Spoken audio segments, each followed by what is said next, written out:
Hello and welcome to another daily dose of insights powered by Container Exchange. My name is Christian, and every other day we bring to you the key news, stories, and data points that move container markets and hence your business.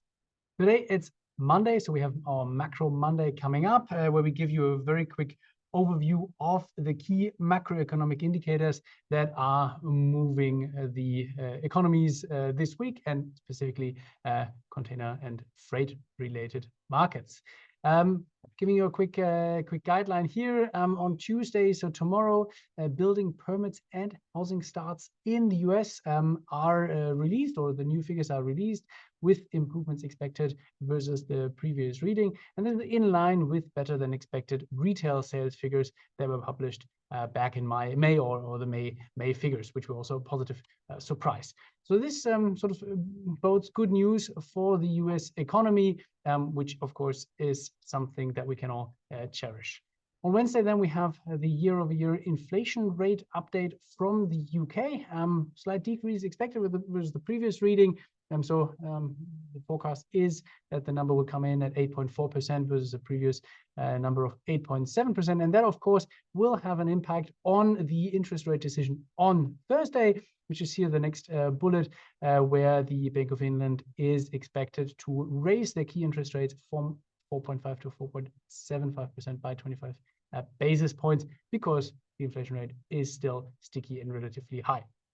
And then lastly, on Friday, we have an update from some key Asian economies, for example, Japan and Singapore, where inflation rates are also expected to decrease year over year. And then last but not least, of course, a quick update from our hot topic at the US West Coast, or at the West Coast overall, including the some Canadian key West Coast ports. Read this morning that despite there being a tentative agreement in place, which is rumored to also yield significant benefits to the dock workers, it could still be months before this tentative agreement is ratified by the unions, due to quite a complicated process for reviewing this tentative agreement. So despite there being light at the end of the tunnel is still quite long.